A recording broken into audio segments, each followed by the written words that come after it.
It is a pity that you are not in the USSR sweatshirt today. Well, I think that this has caused a sensation. There is nothing unusual here. We have a lot of products that reproduce Soviet symbolism, and I do not see anything shameful in this. This is part of our life, part of our history. This is our motherland, which has now acquired the form of the Russian Federation and is surrounded by former Soviet republics, friendly to us countries. Of course, it does not do without various clashes of interests, but this is life. And I believe that this is fashion, if you like. After the summit in Anchorage, I saw young people studying at Moscow State University and other universities demonstrating these sweatshirts. And I think that there is no imperialism here, no attempts to revive imperialism, as some people in the West say. This is not the case. We need to preserve this atmosphere, including, if you like, with a sense of light humor.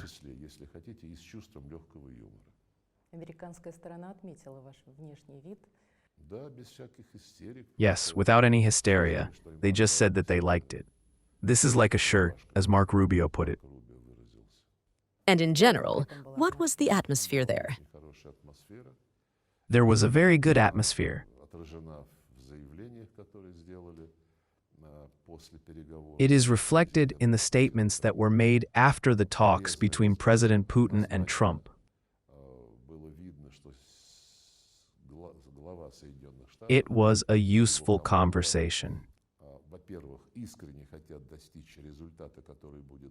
It was clearly seen that the head of the United States and his team sincerely want to achieve results that will be long-term, stable, and reliable, unlike the Europeans, who at that time claimed that there was only a ceasefire and that they would continue to supply weapons to Ukraine.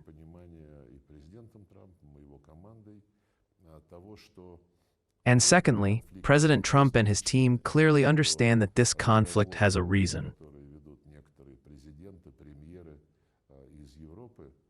Some presidents and prime ministers from Europe say that Russia has not provoked an attack on Ukraine.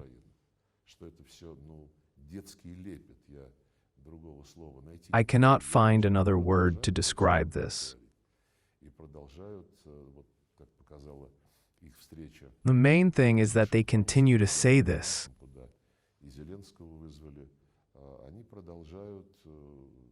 As their meeting in Washington with President Trump showed, where Zelensky was also called, they continue to demand an immediate truce. At least some of them, such as Chancellor Merz, continue to say that Russia must be pressured with sanctions.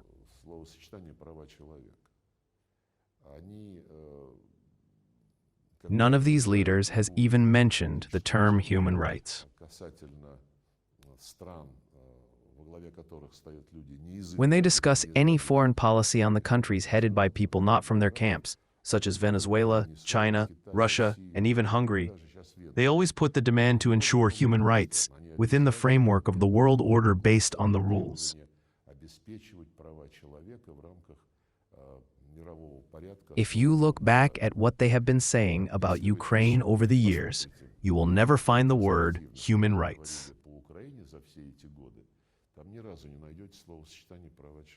Although the complete ban on the Russian language in all spheres of human activity would probably have caused indignation among these parents of democratic principles, the fact that Ukraine is the only country in the world where any language is prohibited does not bother anyone.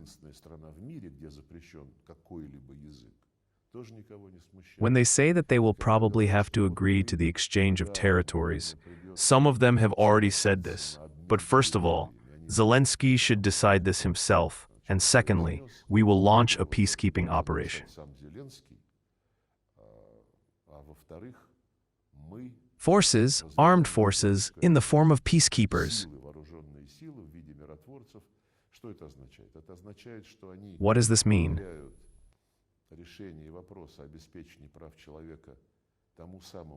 This means that they entrust the decision to ensure human rights to the very person under whose name the laws that destroy Russian language rights have been adopted.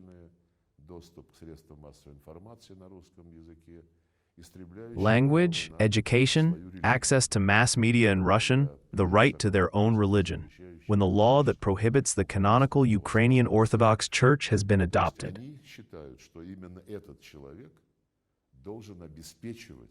In other words, they believe that it is this person who should ensure an agreement with Russia as it pleases him.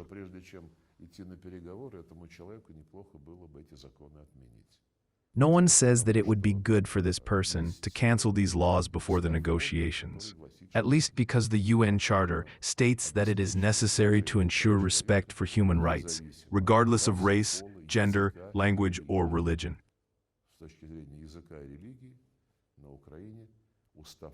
In terms of language and religion in Ukraine, Ustafan is being violated in the most rude way. And let us not forget what Zelensky said in Washington, that he would be ready to negotiate, but he would not even discuss any territories, because the Constitution prohibits it. This is an interesting point, because, as ridiculous as it may seem, the Ukrainian Constitution, despite the laws that prohibit Russian language rights in all spheres of human life and activities, maintains the obligation of the state to fully ensure the rights of the Russian. This is a separate issue, and other national minorities. If he is so concerned about his constitution, I would start with its first articles, where this obligation is enshrined. But the fact that all these circumstances were thrown under the carpet by various figures like Ursula von der Leyen, Macron, Starmer, Merz, and before him, Scholz, this has been known for a long time. And of course, Biden and his administration were among the leaders in ignoring and refuting all the facts that lay at the heart of the origins of the Ukrainian crisis. And it is indicative, by the way, that these European delegates who accompanied Zelensky as a support group in Washington on August 18th, according to American time, all said that, yes, something had to be done.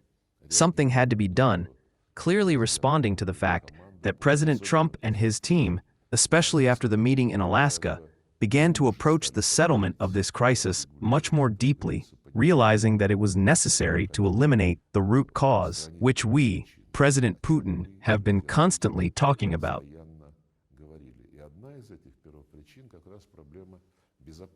And one of these root causes is precisely the problem of Russia's security, which is due to the fact that in the course of decades, we have consistently violated the commitments that we were given not to allow NATO expansion to the east.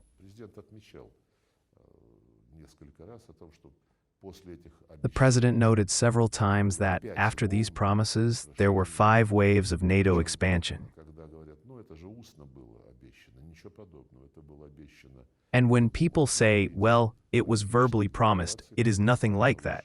It was promised on paper in the form of political declarations signed at the highest level, at the OSCE summits in 1999 of the last century in Istanbul, and in 2010, quite recently, at the OSCE summit in Astana. It was said that security is indivisible. No one has the right to strengthen their security at the expense of others, and NATO did exactly that.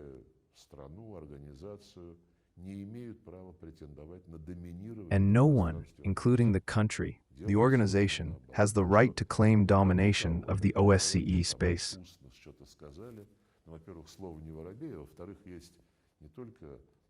It was done exactly the opposite.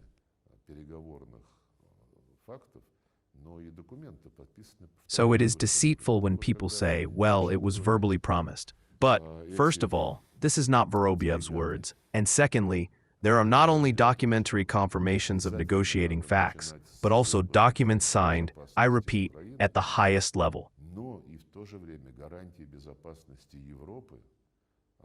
So, when these delegates in Washington said that it is necessary to start with the development of security guarantees for Ukraine, but at the same time, security guarantees for Europe, this was said by Starmer, the British Prime Minister, and many others. No one has ever mentioned the security of Russia.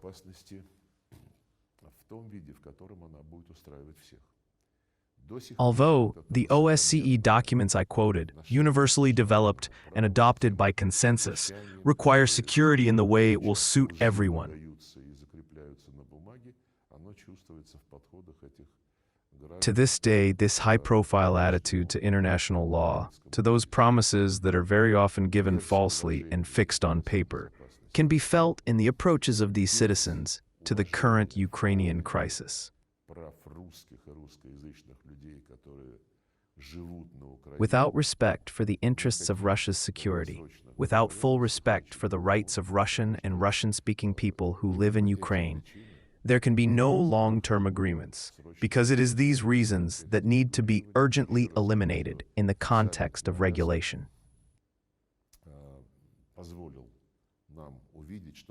I would like to reiterate that the summit in Alaska allowed us to see that the U.S. administration is sincerely interested in the fact that this regulation is not for the sake of preparing Ukraine for war again, as it was after the Minsk agreements and many more times, but precisely so that this crisis will never happen again,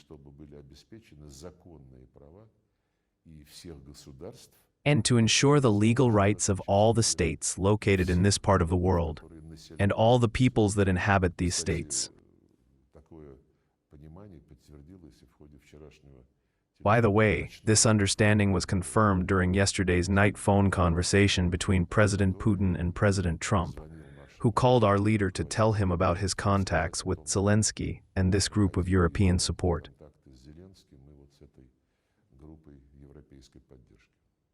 One of the representatives of European support, President of Finland, made an analogy between the current situation in Ukraine and the 1944 war. How to understand this? 1944. You know, there are other parallels. For many decades after World War II, Finland enjoyed the best conditions for economic growth, for solving social problems, for ensuring the well-being of the population, largely due to the supply of Russian energy sources, and in general, due to cooperation with the Soviet Union and then with the Russian Federation, including in the context of a very profitable application of efforts in our territory of the Finnish business.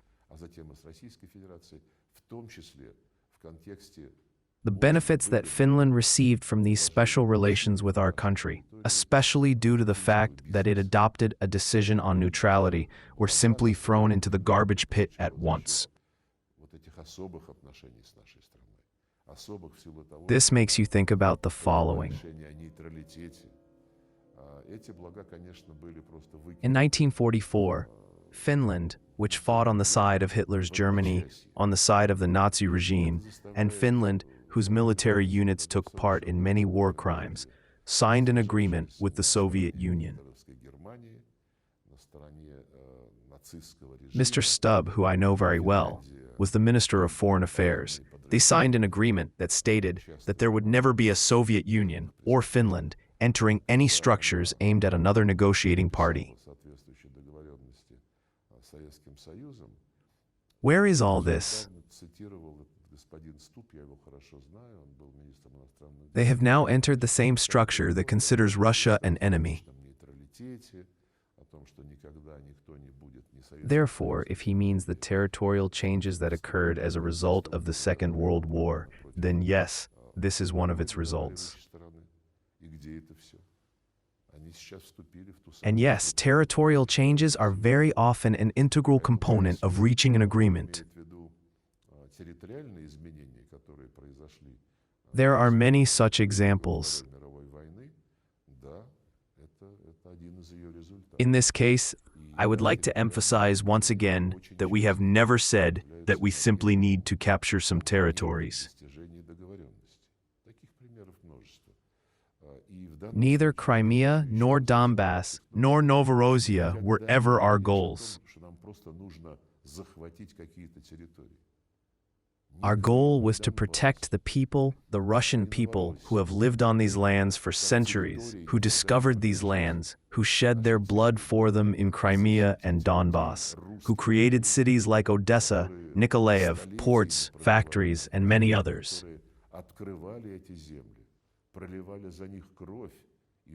Everyone knows well what role Ekaterina II played in the conquest of these lands.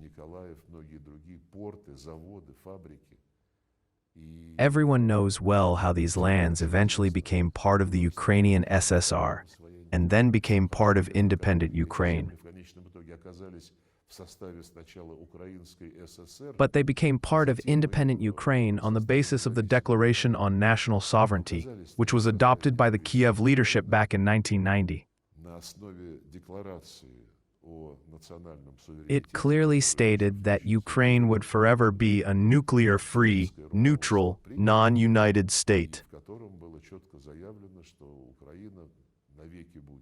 It was this commitment that lay at the heart of the international recognition of Ukraine as an independent state. If the Zelensky regime now refuses to accept all these characteristics, it is already talking about nuclear weapons, about joining NATO, about refusing neutrality. Then the foundations that laid at the heart of the recognition of Ukraine as an independent state will probably disappear. It is very important to pay attention to this. Otherwise, it will turn out that not the principles of international law, but the very rules that the West has never formulated anywhere are invented from time to time. When it is necessary to recognize something, it does it. When it is necessary to condemn something in a similar situation, it does it as well. But it will not work this way. It will not work this way anymore. Once again, I would like to say that we appreciate the understanding that, unlike the Europeans, the U.S. administration is sincerely striving to get to the heart of the problems and to regulate the very origins of the crisis that the West, led by the previous Joe Biden administration, has created in Ukraine in order to use it as a tool for containing and suppressing Russia, and even to inflict a strategic defeat on it, as they say. Was the issue of sanctions discussed with the U.S. side? After all, the Americans said that fuel had to be paid in cash. Well, you always have to pay for fuel.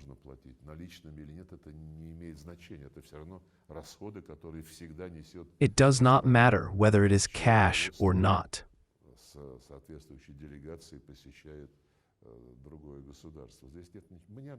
It is still the expenses that the country, whose leadership visits other states, always bears.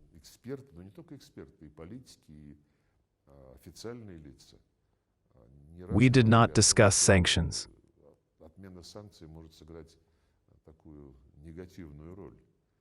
You know, we have many experts, but not only experts, but also politicians and officials.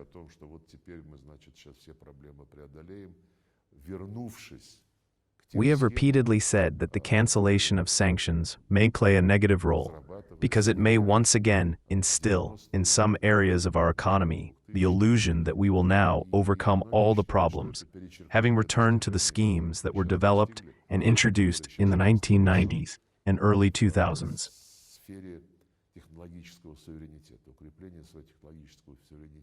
Many people believe that this will overshadow the achievements that we have now achieved, which are now in place in the sphere of technological sovereignty, the strengthening of our technological sovereignty, and the need to rely on our technologies in key issues such as military security, economic security, and food security.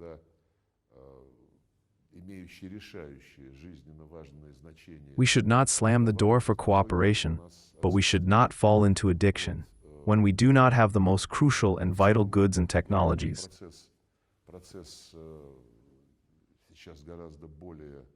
In general, I think that the process is now much more reliable and more promising than it was 6 months ago, when the Biden administration's term ended.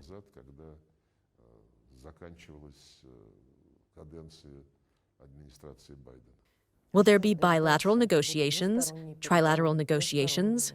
We do not abandon any forms of cooperation, be it bilateral or trilateral. The president has repeatedly said this.